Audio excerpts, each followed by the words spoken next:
Hello students, आज हम exercise 11.2 का 5th क्वेश्चन करेंगे। तो चलिए इस वीडियो को स्टार्ट करते हैं।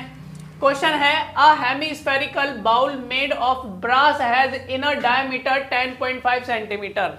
इस सेंटेंस का क्या मतलब है? कह रहा है एक हेमीस्फेरिकल बाउल है। हेमीस्फेरिकल बाउल का मतलब होता है अर्ध गोलाकार बाउल, यानी आधे गोले जैसा बाउल बना हुआ है। बाउल मतलब कटोरा, और वो कैसा है? हेमीस्फेरिकल। हेमीस्फेरिकल आधा गोले जैसा। कह रहा है मेड ऑफ ब्रास, किसका बना हुआ है? ब्रास का बना हुआ है। हैज इनर डायमीटर, जिसका इनर डायमीटर यानी अंदर का जो डायमीटर है वो कितना है? 10.5 सेंटीमीटर दे रखा है। उसके बाद बोल रहा है find the cost of tin plating it on the inner side, inside.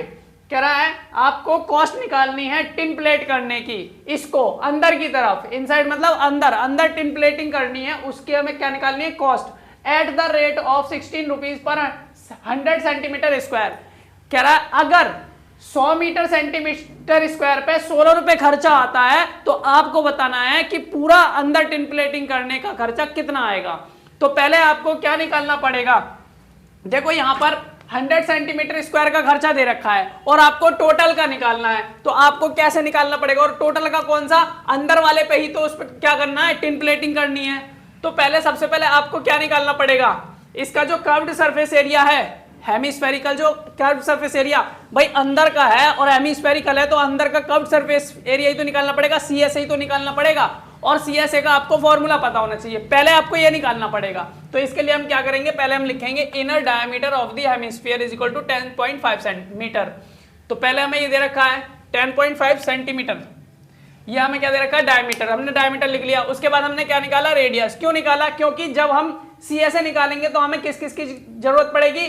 पाई और आर की। पाई की वैल्यू पता है, 2 तो 2 ही है, और आर की वैल्यू है रेडियस। रेडियस पता होना चाहिए, तो इसलिए पहले हमें रेडियस निकालना पड़ेगा। तो यहां से हमने डायमीटर को 2 से डिवाइड किया तो रेडियस निकल आया। जब भी डायमीटर दे रखा होता है 2 से डिवाइड कर दोगे तो रेडियस निकलेगा। तो यहां पर हमने इसको सॉल्व किया, इतना आया।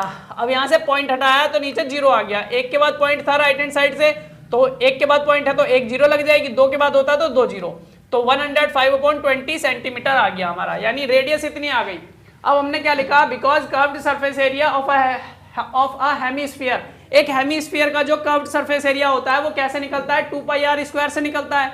तो हमने ये फॉर्मूला लिखा, फिर लिखा देयरफॉर, यानी इसीलिए inner curved surface area of hemispherical bowl is equal to क्या हो जाएगा? 2 पाई आर स्क्वायर।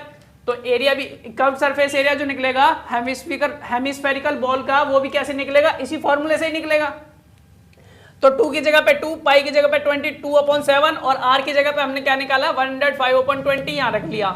इस पे स्क्वायर लग रहा था इसलिए यहां भी स्क्वायर लगाना है। और यहां सेंटीमीटर क्यों लगाना है? क्योंकि ये सेंटीमीटर में दे रखा है, सेंटीमीटर स्क्वायर लिखना है। और एरिया निकालते हैं तो स्क्वायर लगाते हैं, और वॉल्यूम निकालते हैं तो क्यूब लगाते हैं, और अगर लेंथ, ब्रीथ, हाइट वगैरह निकालनी हो तो सेंटीमीटर ही लिखते हैं। अब यहाँ पर इसको सॉल्व कर लेते हैं। ये ऐसे लिख दिया, ये ऐसे लिखा, इसको 2 बार लिख देंगे हम क्योंकि स्क्वायर लग रहा है। स्क्वायर का मतलब 2 बार लिखना है, मल्टीप्लाई करना है। उसके बाद हमने इसको आगे किया, इसको आगे सॉल्व किया तो हमारा ये आया। अब इसको आगे सॉल्व किया तो इतना आ गया। अब ये जो हमारे पास आया है ये कर्व्ड सरफेस एरिया आ गया, इनर कर्व्ड सरफेस एरिया आ गया। सरफेस एरिया आ गया किसका? हेमीस्फेरिकल बाउल का, जो कि इस क्वेश्चन में बात कर रहा है वही तो है हेमीस्फेरिकल बाउल। तो एरिया इतना निकल के आ गया। अब हम यहां से निकालेंगे टोटल खर्चा कितना आएगा इसको टिन प्लेट करने का। तो यहां लिखा हमने cost of tin plating, because rate is equal to 16 rupees per centimetre square, यानी 100 सेंटीमीटर स्क्वायर को टिन प्लेट करने का खर्चा 16 रुपए है, और हमें निकालना है इतने को टिन प्लेट करने का खर्चा कितना आएगा। तो भाई देखो, जब हमें ज्यादा की वैल्यू दी है, ज्यादा की निकालनी है। जैसे यहाँ पर 100 सेंटीमीटर की वैल्यू दी है, 100 सेंटीमीटर स्क्वायर की, और ज्यादा की ही निकालनी है। तो हम कैसे निकालेंगे? ध्यान से समझना। लिखेंगे therefore cost of tin plating for 17,325/100 centimetre square. हमें इस एरिया पे ही तो क्या करना है? टिन प्लेटिंग करनी है। तो हम इसको क्या कर लेंगे? इसको मल्टीप्लाई कर देंगे किससे? इससे, 16/100 से। 100 से क्यों कर रहे हैं? नीचे 100 क्यों लिखा है? क्योंकि ये 100 सेंटीमीटर स्क्वायर की वैल्यू है और हमें कितने की निकालनी है? इतने की। तो पहले हमें 1 सेंटीमीटर स्क्वायर की वैल्यू पता होनी चाहिए, इसलिए हम क्या करेंगे? इसको इससे डिवाइड करेंगे। जब इससे डिवाइड करेंगे तो इसका 1 बन जाएगा, तो इसलिए हमने इससे डिवाइड किया है। और 1 की वैल्यू पता लगेगी तो इससे मल्टीप्लाई कर देंगे, इसका हमें कॉस्ट आ जाएगा। तो यहां पर हम क्या करेगा? अब यहां हमने लिखा, इसको इससे मल्टीप्लाई कर दिया, इतना आ गया। उसके बाद इसको और इसको एक साथ लिख लिया, मल्टीप्लाई। अब यहां पर हमने क्या किया, 2 जीरो से 2 जीरो काट दी, तो हमारे पास क्या बचा 2772 और नीचे 100, 2772 अपॉन 100, ये आपको समझाने के लिए लिख रहा हूं।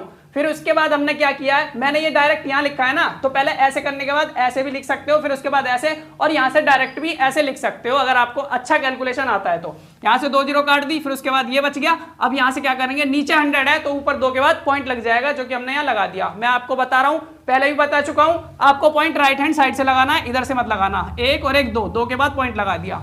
तो इसका जो खर्चा आ गया, कॉस्ट आ गया, टिन प्लेट करने का जो कॉस्ट आएगा वो कितना आएगा, 27 पैसे, यानी 27 रुपए 72 पैसे, इतना खर्चा इसका आएगा। अगर हम अंदर के इसके कर्व सरफेस एरिया को क्या करेंगे, टिन प्लेट करेंगे तो ये हमारा क्वेश्चन था, 5th क्वेश्चन था। उम्मीद करते हैं आपको समझ में आया होगा। तो फिर मिलेंगे अपनी नेक्स्ट वीडियो में।